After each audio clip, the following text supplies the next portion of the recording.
Hello friends, ಇವತ್ತಿನ ಸಂಚಿಕೆಯಲ್ಲಿ ಏನಾಯಿತು ಅಂತ ನೋಡ್ಕೊಂಡು ಬರೋಣ ಬನ್ನಿ.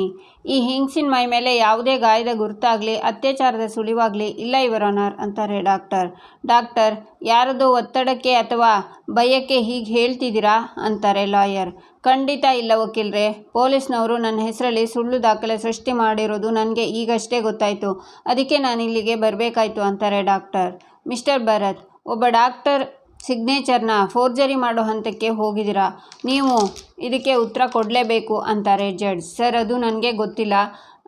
SI ಏನು ರಿಪೋರ್ಟ್ ಕೊಟ್ಟರೋ ನಾನು ಅದನ್ನು ಸಬ್ಮಿಟ್ ಮಾಡಿದ್ದೀನಿ ಅಷ್ಟೇ ಅಂತಾನೆ ಭರತ್. ಪರಿಮಳ, ಒಬ್ಬ ನಿರಪರಾಧಿ ಮೇಲೆ ಇಂಥ ಕೀಳ್ಮೆಟ್ಟದ ಆರೋಪ ಹೊರಿಸಿದ್ದಕ್ಕೆ ನಾಚಿಕೆ ಆಗೋದಿಲ್ವ ನಿನಗೆ? ಹೆಣ್ಮಕ್ಳ ಗೌರವ ಮಾನ ಪ್ರಾಣ ಕಾಪಾಡೋದಕ್ಕೆ ಕಾನೂನುಗಳಿರೋದು. ಒಬ್ಬ ಅಮಾಯಕ ಆರೋಪಿ ಮೇಲೆ ಸುಳ್ಳು ಆರೋಪ ಹೊರಿಸಿ ತೇಜೋವಧೆ ಮಾಡೋಕ್ಕಲ್ಲ. ಈ ಪವಿತ್ರವಾದ ನ್ಯಾಯಾಲಯನ ನೀನು ಸುಳ್ಳು ನಾಟಕಕ್ಕೆ ವೇದಿಕೆ ಮಾಡ್ಕೊಂಡಿದ್ಯಾ. ಕಾನೂನು ಅಂತ ಅಂದರೆ ನಿನಗೆ ಆಟ ಆಗೋಯ್ತು ಅಂತಾರೆ ಜಡ್ಜ್. ಸ್ವಾಮಿಗಳೇ, ಕ್ಷಮಿಸ್ಬಿಡಿ, ನನ್ನ ಮಗಳನ್ನು ಉಳಿಸ್ಕೊಳ್ಳೋದಕ್ಕೆ ಅಂತ ಪರಿಮಳ ಹೇಳುವಾಗ ಬಾಯಿ ಮುಚ್ಚಿ ಸಾಕು. ಮಗಳ ಹೆಸರನ್ನು ನಿನ್ನ ಪಾಪದ ಕೆಲಸಕ್ಕೆ ಬಳಸಬೇಡ. ವಕೀಲ್ರೆ, ಇದಕ್ಕೆ ನೀವೇನು ಹೇಳ್ತೀರಾ ಅಂತಾರೆ ಜಡ್ಜ್. ಸಾರಿ ಯುವರ್ ಆನರ್, ಇಷ್ಟೊಂದು ದೊಡ್ಡ ಸಂಚು ನಡೆದಿದೆ ಅಂತ ಗೊತ್ತಿರಲಿಲ್ಲ ಅಂತಾರೆ ಲಾಯರ್. ಪರಿಮಳ, ಒಬ್ಬ ಸಾಮಾನ್ಯ ಮಹಿಳೆ ಆದ ನಿನಗೆ ಇಂಥ ದೊಡ್ಡ ಸಾಕ್ಷಿಗಳನ್ನು ಫೋರ್ಜರಿ ಮಾಡೋಕ್ಕೆ ಶಕ್ತಿ ಎಲ್ಲಿಂದ ಬಂತು? ನಿನ್ನ ಬೆನ್ನ ಹಿಂದೆ ನಿಂತು ನಿನ್ನನ್ನು ಈ ರೀತಿ ಆಟ ಆಡಿಸೋ ಆ ದೈತ್ಯ ಶಕ್ತಿ ಯಾರು ಅಂತ ಹೇಳ್ಬೋದಾ ಅಂತಾರೆ ಜಡ್ಜ್. ಆಗ ಪರಿಮಳ ಭರತನ ಮುಖನ ನೋಡ್ತಾಳೆ.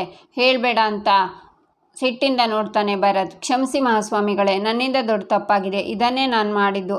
ಇದ್ರ ಹಿಂದೆ ಯಾರೂ ಇಲ್ಲ ಅಂತಾಳೆ ಪರಿಮಳ. ಈ ಪ್ರಕರಣದ ಹಿಂದೆ ಯಾವುದೋ ದೊಡ್ಡ ಶಕ್ತಿ ಕೆಲಸ ಮಾಡ್ತಿದೆ ಅಂತ ನನಗನ್ಸುತ್ತೆ. ಈ ಪೊಲೀಸ್ನವರು ಕೂಡ ತಮ್ಮ ಜವಾಬ್ದಾರಿನ ಸರಿಯಾಗಿ ನಿಭಾಯಿಸಿಲ್ಲ ಅಂತ ಮೇಲ್ನೋಟಕ್ಕೆ ಗೊತ್ತಾಗ್ತಿದೆ. ಈ ಪರಿಮಳನ ಈಗಲೇ ಕಸ್ಟಡಿಗೆ ತಗೊಂಡು ಬೇರೆ ಪೊಲೀಸ್ ಟೀಮಿಂದ ತನಿಖೆ ನಡೆಸಬೇಕು. ಅರ್ಥ ಆಯ್ತೇನ್ರಿ ಅಂತಾರೆ ಜಡ್ಜ್. ಹಾಂ ಸರ್ ಅಂತಾನೆ ಭರತ್. ಕೋರ್ಟ್ ಮುಂದೆ ಪಡಿಸಿದ ಅಸಲಿ ವೈದ್ಯಕೀಯ ರಿಪೋರ್ಟ್ ಮತ್ತು CCTVಗಳ ಆಧಾರದ ಮೇಲೆ ಮಹಾದೇವ ಅವರು ವಿರುದ್ಧ ಹೊರಿಸಲಾಗಿದ್ದ ಎಲ್ಲ ಆರೋಪಗಳು ಕೂಡ ಸುಳ್ಳು ಅಂತ ಸಾಬೀತಾಗಿದೆ ಅಂತಾರೆ ಜಡ್ಜ್. ಮಹಾದೇವ ಖುಷಿಯಿಂದ ಕಣ್ಣೀರು ಹಾಕ್ತಾನೆ. ಹೊರಗಡೆ ಕಲ್ಯಾಣಿ ನೋಡ್ತಾ ಕೈ ಮುಗಿತಾ ಕಣ್ಣೀರು ಹಾಕ್ತಾರೆ. ಕಾವ್ಯ, ರಾಮ್, ಸತ್ಯ ಎಲ್ಲರೂ ಖುಷಿಯಾಗ್ತಾರೆ. ಈ ಕೇಸಿನಿಂದ ಮಹಾದೇವನನ್ನು ನಿರಪರಾಧಿ ಅಂತ ಗೌರವಯುತವಾಗಿ ಬಿಡುಗಡೆ ಮಾಡೋದಕ್ಕೆ ಕೋರ್ಟು ಆದೇಶ ಮಾಡಿದೆ ಅಂತಾರೆ ಜಡ್ಜ್. ಮಹೇಶ್ವರಿ, ನಮ್ಮ ಮಹಾದೇವ ಅಪ್ಪಟ ಬಂಗಾರ. ನಿಮ್ಮ ಮಗ ಜೈಲಿಗೆ ಹೋಗಲ್ಲ, ಮನೆಗೆ ಬರ್ತಾನೆ. ಆರತಿ ರೆಡಿ ಮಾಡ್ಕೊಳ್ಳಿ ಅಂತಾರೆ ಸತ್ಯ. ಎಲ್ಲರೂ ಖುಷಿಯಿಂದ ಜಡ್ಜ್ಗೆ ಕೈ ಮುಗಿತಾರೆ. ಎಲ್ಲ ಹೊರಗಡೆ ಹೋಗ್ತಾರೆ. ಕಲ್ಯಾಣಿ ಖುಷಿಯಿಂದ ನಗ್ತಾರೆ. ಮಹಾದೇವ ರಾಮ್ ಮತ್ತು ಕಾವ್ಯನ ನೋಡ್ತಾನೆ. ರಾಮ್ ಡಾಕ್ಟ್ರನ್ನ ಹುಡುಕಿ ಅವರನ್ನು ಕನ್ವಿನ್ಸ್ ಮಾಡಿ ಇಲ್ಲಿಗೆ ಕರ್ಕೊಂಡು ಬಂದು ಮಹಾದೇವನ ಬಿಡಿಸಿದ್ದಕ್ಕೆ ಥ್ಯಾಂಕ್ಸ್ ಅಂತಾಳೆ ಕಾವ್ಯ. ಮಹಾದೇವ ನನ್ನಣ್ಣ, ಇವನ್ ಮರ್ಯಾದೆ ಬೇರೆ ಅಲ್ಲ, ನನ್ನ ಮರ್ಯಾದೆ ಬೇರೆ ಅಲ್ಲ. ಆಮೇಲೆ ನಿಮ್ಮ ಧೈರ್ಯ ಇದೆಯಲ್ಲ, ಅದು ನಾನು ಮಾಡಿದ ಕೆಲಸಕ್ಕಿಂತ ದೊಡ್ಡದು ಅಂತಾನೆ ರಾಮ್. ಥ್ಯಾಂಕ್ಸ್ ಹೇಳಿದೆ ಅಂದ ಮಾತ್ರಕ್ಕೆ ನೀನು ಮಾಡಿದ್ದನ್ನೆಲ್ಲ ನಾನು ಮರ್ತಿದ್ದೀನಿ ಅಂತಲ್ಲ. ನಮ್ಮ ಅಕ್ಕಂಗಾಗಿದ್ದ ಅನ್ಯಾಯನ ನಾನು ಯಾವತ್ತೂ ಮರೆಯೋದಿಲ್ಲ. ನಿನ್ನನ್ನು ಕ್ಷಮಿಸೋದಿಕ್ಕೂ ಆಗಲ್ಲ ಅಂತಾಳೆ ಕಾವ್ಯ. ಲೋ ರಾಮ್, ನನ್ನ ತಮ್ಮ ನನ್ನನ್ನು ನಂಬ್ತಾನೆ ಅನ್ನೋ ಧೈರ್ಯ ಇತ್ತು, ಆದರೆ ಇಷ್ಟೆಲ್ಲ ಸಾಹಸ ಮಾಡಿ ಸತ್ಯನ ಹೊರಗಡೆ ತರ್ತೀಯ ಅಂತ ನಾನು ಅಂದ್ಕೊಂಡಿರಲಿಲ್ಲ. ನಿನ್ನಂಥ ತಮ್ಮನ ಪಡೆಯೋದಕ್ಕೆ ನಾನು ಬಹು ಪುಣ್ಯ ಮಾಡಿದ್ದೀನಿ ಅಂತ ಮಹಾದೇವ ರಾಮ್ನ ತಪ್ಕೋತಾನೆ. ನಂತರ ಕಾವ್ಯ, ಇವತ್ತು ಇಲ್ಲಿ ನಿಂತಿದ್ದೀನಿ, ತಲೆ ಎತ್ಕೊಂಡು ಊರೆಲ್ಲ ಓಡಾಡ್ತೀನಿ ಅಂತಂದರೆ ಅದಕ್ಕೆ ಕಾರಣ ನೀನೇ ಕಣಮಿ. ಮೊನ್ನೆ ಪಂಚಾಯತಿನಲ್ಲಿ ಊರೇ ನನ್ನ ಥೂ ಅಂತ ಉಗಿದ್ರು ನೀನು ಒಬ್ಬಳೇ ನನ್ನ ಪರವಾಗಿ ನಿಂತೆ.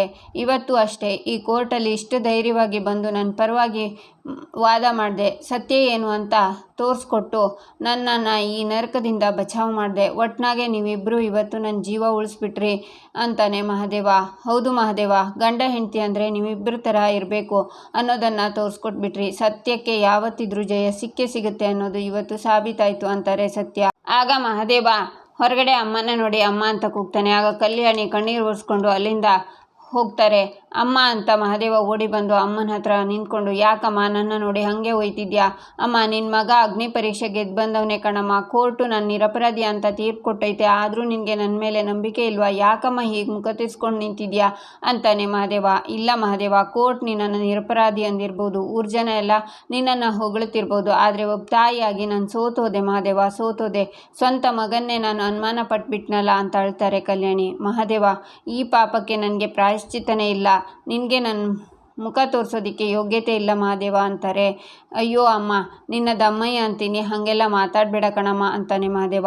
ಇಲ್ಲ ಮಹಾದೇವ, ಒಬ್ಬ ಮಗನ ನಂಬದೇ ಇರೋ ತಾಯಿ ಅಲ್ಲ, ಆ ಸ್ಥಾನಕ್ಕೆ ನನಗೆ ಯೋಗ್ಯತೆಯೂ ಇಲ್ಲ ಮಹಾದೇವ, ನನ್ನ ಕ್ಷಮಿಸ್ಬಿಡು ಮಹಾದೇವ ಅಂತ ಕೈ ಮುಗಿದು ನನಗೆ ನಾನೇ ಕ್ಷಮಿಸ್ಕೊಳ್ಳೋದಕ್ಕೆ ಸಾಧ್ಯ ಇಲ್ಲ, ಇನ್ನು ನಿನ್ನ ಹತ್ರ ಕ್ಷಮಿಸು ಅಂತ ಕೇಳೋ ಯೋಗ್ಯತೆ ನನಗಿಲ್ಲ ಅಂತಾರೆ ಕಲ್ಯಾಣಿ. ಅಮ್ಮ ಅಂತ ಅವ್ರ ಕಾಲನ್ನು ಹಿಡ್ಕೋತಾನೆ ಮಹಾದೇವ.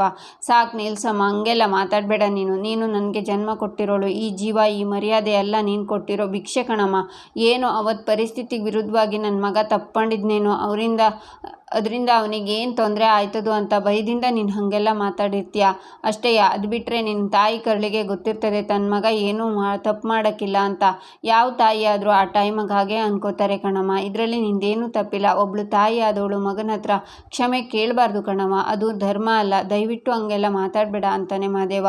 ಅತ್ತೆ ಸಮಾಧಾನ ಮಾಡ್ಕೊಳ್ಳಿ ಅತ್ತೆ, ಅಕ್ಕಪಕ್ಕ ಏನೇ ಅಂದರೂ ತಾಯಿ ಮನಸ್ಸು ಮಗನ ಪರನೇ ಇರುತ್ತೆ ಅಂತ ನಮ್ಮೆಲ್ಲರಿಗೂ ಗೊತ್ತು. ಮಹಾದೇವ ಹೇಳಿದ ಹಾಗೆ ಪರಿಸ್ಥಿತಿ ಆಗಿತ್ತು ಅಷ್ಟೇ. ಈಗ ನೋಡಿ, ನಿಮ್ಮ ಮಗ ನಿರಪರಾಧಿಯಾಗಿ ನಿಮ್ಮ ಮುಂದೆ ಬಂದು ನಿಂತಿದ್ದಾನೆ. ನಗು ಮುಖದಿಂದ ಅವನ್ನ ಆಶೀರ್ವದಿಸಿ ಅತ್ತೆ ಅಂತಾಳೆ ಕಾವ್ಯ. ಆಗ ಕಲ್ಯಾಣಿ ಕಣ್ಣೀರನ್ನು ಒರೆಸ್ಕೊಂಡು ಮಹಾದೇವನ ತಪ್ಕೋತಾರೆ. ಮಹಾದೇವ, ನನ್ನ ಕ್ಷಮಿಸ್ಬಿಡು ಕಂದ, ಇನ್ಮೇಲೆ ಯಾವತ್ತೂ ನಿನ್ನ ಮೇಲೆ ಅನುಮಾನ ಪಡಲ್ಲ, ಕ್ಷಮಿಸು ಅಂತಾರೆ ಕಲ್ಯಾಣಿ. ಹೀಗೆಲ್ಲ ಮಾತಾಡಬೇಡ ಕಣಮ್ಮ ಅಂತಾನೆ ಮಹಾದೇವ. ಅಮ್ಮ ಕಾವ್ಯ, ನಿನ್ನ ಹತ್ರ ಅತ್ತೆ ಅಂತ ಕರ್ಸ್ಕೊಳ್ಳೋದಕ್ಕೂ ನನಗೆ ನಾಚಿಕೆ ಆಗ್ತಿದೆ. ಅವತ್ತು ನೀನು ಮನೇಲಿ ಎಷ್ಟು ಹೇಳಿದೆ ಅತ್ತೆ ಮಹಾದೇವ ನಂಬಿ ಅಂತ ಕೆಲಸ ಮಾಡೋದಕ್ಕೆ ಅವನು ಸಾಧ್ಯನೇ ಇಲ್ಲ ಅಂತ. ಆದರೆ ಒಬ್ಬ ತಾಯಿಯಾಗಿ ನಾನು ನನ್ನ ಮಗನ ನಂಬಲಿಲ್ಲ, ಆದರೆ ನೀನು ಹೆಂಡತಿಯಾಗಿ ನನ್ನ ಮಗನ ಮರ್ಯಾದೆನ ಕಾಪಾಡಿದೆ, ನನ್ನ ಮಗನಿಗೆ ನೀನು ಪುನರ್ಜನ್ಮ ಕೊಟ್ಟೆ ಕಾವ್ಯ, ನಿನಗೆ ನಾನು ಎಷ್ಟು ಧನ್ಯವಾದ ಹೇಳಿದ್ರು ಕಡಿಮೆನೆ ಅಂತ ಕೈ ಮುಗಿತಾರೆ ಕಲ್ಯಾಣಿ. ಅತ್ತೆ, ನೀವು ಹೀಗೆಲ್ಲ ಮಾತಾಡಬಾರ್ದು ನೋಡಿ, ನೀವು ಮಹಾದೇವನ ತುಂಬಾ ಪ್ರೀತಿಸ್ತೀರಾ, ಅದಕ್ಕೆ ಈ ವಿಷಯ ಕೇಳಿದಾಗ ನಿಮ್ಮ ಮನಸ್ಸಿಗೆ ತುಂಬಾ ನೋವಾಗಿದ್ದು, ಆದರೆ ಈ ಕಳಂಕ ಹೋಗಿದೆಯಲ್ಲ ಅತ್ತೆ, ಖುಷಿಯಾಗಿರಿ ಅಂತಾಳೆ ಕಾವ್ಯ. ಆಗ ಮಹೇಶ್ವರಿ ಬಂದು, ನನಗೆ ಮೊದಲೇ ಗೊತ್ತಿತ್ತು ನಮ್ಮ ಮಹಾದೇವ ಇಂಥ ಕೆಲಸ ಮಾಡೋನಲ್ಲ ಅಂತ, ಆದರೆ ಏನು ಮಾಡೋದು, ಜನಗಳು ಆಡೋ ಮಾತಿಗೆ ಮತಿ ಕೆಟ್ಟೋಯ್ತು. ಒಟ್ಟಿನಲ್ಲಿ ನಮ್ಮ ಮಹಾದೇವ ನಿರಪರಾಧಿ ಅಂತ ಸಾಬೀತಾಯ್ತಲ್ಲ, ಈಗ ನನ್ನ ಹೊಟ್ಟೆ ತಣ್ಣಗಾಯ್ತು ಅಂತಾರೆ. ಕಲ್ಯಾಣಮ್ಮ, ಧೈರ್ಯವಾಗಿರಿ, ನೋಡು ಈಗ ಕೆಟ್ಟ ಕಾಲ ಎಲ್ಲ ಕಳೆದೋಯ್ತು, ನಿನ್ನ ಮಗ ಈಗ ಅಪ್ಪಟ ಬಂಗಾರ. ಕೆಲವೊಂದು ಸಲ ಕೆಲವರನ್ನು ಅರ್ಥ ಮಾಡ್ಕೊಳ್ಳೋದು ಕಷ್ಟ. ಮಹಾದೇವನ ನಾನಿನ್ನು ಬರ್ತೀನಿ, ನಿಮ್ಮ ಅತ್ತೆ ಮನೇಲಿ ಒಬ್ಬಳೇ ಇದ್ದಾಳೆ, ಕಲ್ಯಾಣಿ ಬರ್ತೀನಿ ಅಂತ ಸತ್ಯ ಹೋಗ್ತಾರೆ. ಮಹಾದೇವ, ನನ್ನ ಕ್ಷಮಿಸು, ನೋಡು ಇನ್ನು ಮುಂದೆ ಇಡೀ ಪ್ರಪಂಚನೇ ನಿನ್ನ ವಿರುದ್ಧವಾಗಿ ನಿಂತ್ರು ಈ ಅಮ್ಮ ನಿನ್ನ ಜೊತೆ ಇರ್ತಾಳೆ ಅಂತಾರೆ ಕಲ್ಯಾಣಿ. ಸಾಕು ಬಿಡಮ್ಮ, ನೀನು ಅಳ್ಬೇಡ, ನಾನು ಬಂದೈತಲ್ಲ ಹೋಗೋವಾ ಅಂತಾನೆ ಮಹಾದೇವ. ಎಲ್ಲರೂ ಅಲ್ಲಿಂದ ಹೋಗ್ತಾರೆ. ಈಚೆ ಪ್ರೇಮ ರಾಮ್ ಹತ್ರ, ಸದ್ಯ ಮಹಾದೇವ ಅವ್ರ ಮೇಲೆ ಬಂದಿರೋ ಕಳಂಕ ದೂರ ಆಯ್ತಲ್ಲ, ಅವರಿಗೆ ಕೆಟ್ಟ ಹೆಸರು ಬರಬಾರ್ದಿತ್ತು, ಆದರೆ ಸತ್ಯ ಗೆಲ್ತಲ್ಲ ಅನ್ನೋದೇ ಸಮಾಧಾನ ಅಂತಾಳೆ. ಹೌದು ಪ್ರೇಮ, ಇದರ ಕಂಪ್ಲೀಟ್ ಕ್ರೆಡಿಟ್ ಕಾವ್ಯ ಅವ್ರಿಗೆ ಸೇರಬೇಕು. ಕಾವ್ಯ ಅವರ ಅಣ್ಣನ ಮೇಲಿಟ್ಟಿದ್ದ ನಂಬಿಕೆನೇ ಇವತ್ತು ಅಣ್ಣನ ಕಾಪಾಡಿದ್ದು. ಇಡೀ ಜನತೆಯೇ ಅಣ್ಣನ ವಿರುದ್ಧ ನಿಂತಿದ್ರು, ಇಲ್ಲ ನನ್ನ ಗಂಡ ತಪ್ಪು ಮಾಡಿಲ್ಲ ಅಂತ ಧೈರ್ಯವಾಗಿ ನಿಂತಿದ್ರು. ಆ ಧೈರ್ಯ ನಂಬಿಕೆನೇ ಇವತ್ತು ಅಣ್ಣನ ಆಚೆ ಬರೋ ಹಾಗೆ ಮಾಡಿದ್ದು.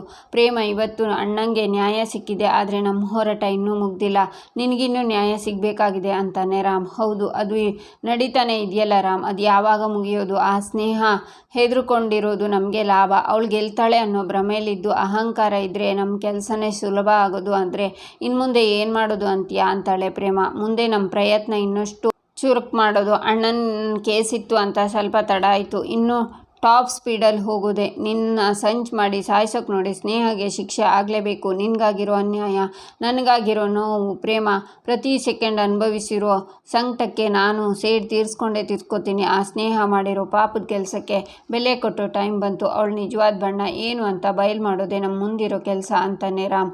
ಹೌದು ರಾಮ್, ಅವಳು ಯಾವತ್ತೂ ನಿನ್ನ ತಂಟೆಗೆ ಬರಬಾರ್ದು, ಹಾಗೆ ಬುದ್ಧಿ ಕಲಿಸ್ಬೇಕು ಅಂತಾಳೆ ಪ್ರೇಮ. ಈಚೆ ರಾಮ್ ತಂಗಿ ಪೂರ್ವಿ ಅವತ್ತು ಮಹಾದೇವನ ಜನ ಬೈದಿದ್ದ ವಿಡಿಯೋನ ತೋರಿಸ್ತಾ, ಇಲ್ಲಿ ನೋಡಿ ದೊಡ್ಡಮ್ಮ, ನಾವು ಕೋರ್ಟಲ್ಲಿ ಕೇಸ್ ಗೆದ್ದಿರ್ಬೋದು, ಆದರೆ ಮಹಾದೇವ ಅಣ್ಣನ ಕಂಬಕ್ಕೆ ಕಟ್ಟಿ ಹೊಡೆದಿರೋದನ್ನು ಈಗ ನೋಡಿ ನಗ್ತಾ ಇದ್ದಾರೆ ಅಂತಾಳೆ ಪೂರ್ವಿ.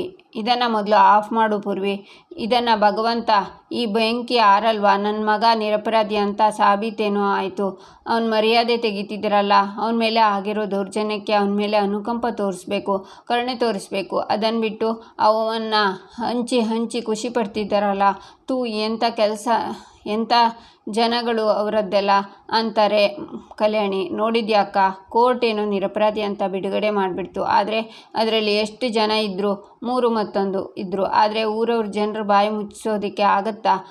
ಅಕ್ಕ, ನಮ್ಮ ಮನೆ ಮಾನ ಮರ್ಯಾದೆ ಎಲ್ಲ ಗಲ್ಲಿಲೂ ಹರಾಜಾಗ್ತಿದೆ. ನಮ್ಮ ಇಡೀ ಕುಟುಂಬದಲ್ಲೇ ಇಷ್ಟೊಂದು ಅವಮಾನನ ಯಾರೂ ಅನುಭವಿಸಿರಲಿಲ್ಲ ಅಂತಾರೆ ಮಹೇಶ್ವರಿ. ಮಹೇಶ್ವರಿ, ಸಾಕು ನಿಲ್ಸೆ. ಮಹಾದೇವನ ಅಗ್ನಿ ಪರೀಕ್ಷೆಯಲ್ಲಿ ಗೆದ್ದು ನಿರಪರಾಧಿಯಾಗಿ ಬಂದಿದ್ದಾನೆ. ಈ ವಿಷಯ ಗೊತ್ತಿದ್ದು ಈ ರೀತಿ ಚುಚ್ಚು ಮಾತಾಡ್ತಿದ್ಯಲ್ಲ, ನಿನಗೆ ಸ್ವಲ್ಪ ನಾಚಿಕೆ ಅನ್ನೋದೇ ಇಲ್ವೇನೆ? ಕಾವ್ಯ ಮಹಾದೇವನ ಕಾಪಾಡಿದ ಸುದ್ದಿ ನೋಡಿ ಊರ ಜನಕ್ಕೆ ಸುದ್ದಿ ಆಗುತ್ತೆ. ಆಗ ಈ ರೀತಿ ಮಾತಾಡೋ ಬಾಯಿಗಳೆಲ್ಲ ಬಂದ್ ಆಗ್ತವೆ ಅಂತಾರೆ ಶ್ರೀಧರ. ನಿಜ ಶ್ರೀಧರ, ನಿಮ್ಮ ಮಾತು. ನಮ್ಮ ಕಾವ್ಯ ನನ್ನ ಮಗನ ಮಾನ ಮರ್ಯಾದೆನ ಕಾಪಾಡಿದ್ಲು. ಇವತ್ತು ನನ್ನ ಮಗ ತಲೆ ಎತ್ತಿ ಓಡಾಡ್ತಿದ್ದಾನೆ ಅಂದರೆ ಅದಕ್ಕೆ ಕಾರಣ ನನ್ನ ಸೊಸೆ ಕಾವ್ಯ. ನಿನಗೆ ನಾನು ಎಷ್ಟು ಧನ್ಯವಾದ ಹೇಳಿದ್ರೂ ಕಡಿಮೆನೇ ಅಂತಾರೆ ಕಲ್ಯಾಣಿ. ಅತ್ತೆ, ಹಾಗೆಲ್ಲ ಮಾತಾಡಿ ನನಗೆ ಮುಜುಗರ ಪಡಿಸ್ಬೇಡಿ. ಮಹಾದೇವ ಹೇಗೆ ಅಂತ ನಂಗೆ ಚೆನ್ನಾಗಿ ಗೊತ್ತು. ಅವ್ನ ಮರ್ಯಾದೆ ಕಾಪಾಡೋದು ನನ್ನ ಕರ್ತವ್ಯ. ಆದರೆ ಒಂದು ವಿಷಯ ಅತ್ತೆ, ಈ ವಿಡಿಯೋ ವೈರಲ್ ಆಗ್ತಿರೋದು ಕೋಇನ್ಸಿಡೆನ್ಸ್ ಅಲ್ಲ. ಈ ಸುಳ್ಳು ಕತೆ ಎಲ್ಲ ಯಾರು ಕಟ್ಟಿದಾರೋ, ಇದ್ರ ಹಿಂದೆ ಯಾರಿದ್ದಾರೋ ಅವನೇ ಯಾರು ಅಂತ ನಾನು ಹಿಡಿತೀನಿ ಅತ್ತೆ. ಅವನನ್ನು ಮಾತ್ರ ನಾನು ಸುಮ್ಮನೆ ಬಿಡೋದಿಲ್ಲ ಅಂತಾಳೆ ಕಾವ್ಯ. ಈಚೆ ಭರತ್, ಡ್ಯಾಮೇಡ್, ಈಗ ಊರಲ್ಲಿ ಮಾನ ಹೋದರೆ ನನಗೇನು ಲಾಭ? ನನ್ನ ಇಡೀ ಪ್ಲ್ಯಾನ್ ಉಲ್ಟಾ ಹೊಡಿತು. ಆ ಮಹಾದೇವ ನನ್ನ ಕೈಯಿಂದ ತಪ್ಪಿಸ್ಕೊಂಡ್ಬಿಟ್ಟ. ಇಲ್ಲ, ಆ ಕಾವ್ಯ ಅವನ್ನ ಕಾಪಾಡ್ಕೊಂಡ್ಬಿಟ್ಲು. ನನ್ನ ಇಡೀ ಕರಿಯರಲ್ಲೇ ಇಂಥ ಸೋಲನ್ನು ನಾನು ನೋಡೇ ಇಲ್ಲ ಅಂತ ಡ್ರಿಂಕ್ಸ್ ಮಾಡ್ತಾನೆ ಭರತ್. ಈಚೆ ರಾಮ್ ಫೋನಲ್ಲಿ, ಮನೇಲಿ ಎಲ್ಲರೂ ಮಲಗಿಲಿ ಅಂತ ಕಾಯ್ತಾ ಇದ್ದೆ, ಇನ್ನೊಂದು 10 ನಿಮಿಷ ನಾನು ಬರ್ತೀನಿ ಅಂತ ಕಾಲ್ ಕಟ್ ಮಾಡಿ ರಾಮಲ್ಲಿಂದ ಹೊರಡ್ತಾನೆ. ಅವನ್ನ ನೋಡಿದ ಕಾವ್ಯ, ಇವನ್ ಬಿಹೇವಿಯರ್ ನೋಡ್ತಿದ್ರೆ ಇವನು ಏನೋ ಸೀಕ್ರೆಟ್ ಮಾಡ್ತಿದ್ದಾನೆ ಅನ್ನಿಸ್ತಿದೆ. ಇವನು ಯಾಕೆ ಪ್ರತಿದಿನ ಇಷ್ಟೇ ಹೊತ್ತಿಗೆ ಹೊರಗೆ ಹೋಗ್ತಾನೆ? ಅದೇನು ಅಂತ ನಾನು ಇವತ್ತು ತಿಳ್ಕೊಳ್ಳೇಬೇಕು ಅಂತ ರಾಮ್ ಕಾರ್ ಡಿಕ್ಕಿಲಲ್ಲಿ ಕೂತ್ಕೋತಾಳೆ ಕಾವ್ಯ. ನಂತರ ರಾಮ್ ಪ್ರೇಮ ಇರೋ ಜಾಗದಲ್ಲಿ ಕಾರ್ ನಿಲ್ಲಿಸಿ ಹೋಗುವಾಗ ಇವನಿಷ್ಟು ಕಾನ್ಫಿಡೆನ್ಸ್ ಆಗಿ ಹೋಗ್ತಾ ಇದ್ದಾನೆ ಅಂದರೆ ಇದು ಇವನಿಗೆ ಹೊಸ ಜಾಗ ಅಲ್ಲ ಅಂತ ಕಾವ್ಯ ರಾಮ್ನ ಫಾಲೋ ಮಾಡಿಕೊಂಡು ಬರ್ತಾಳೆ. ಅಲ್ಲಿ ಪ್ರೇಮ ಮಲಗಿರೋದನ್ನು ನೋಡಿ ಅಕ್ಕ ಅಂತ ಕರೀತಾಳೆ. ಇಲ್ಲಿಗೆ ಈ ಸಂಚಿಕೆ ಮುಕ್ತಾಯವಾಗುತ್ತೆ. ಮುಂದಿನ ಸಂಚಿಕೆಗಾಗಿ ನಮ್ಮ ಚಾನಲನ್ನು ನೋಡಿ ಸಬ್ಸ್ಕ್ರೈಬ್ ಮಾಡಿ, ಲೈಕ್ ಮಾಡಿ, ಸಪೋರ್ಟ್ ಮಾಡೋದನ್ನು ಮರಿಬೇಡಿ.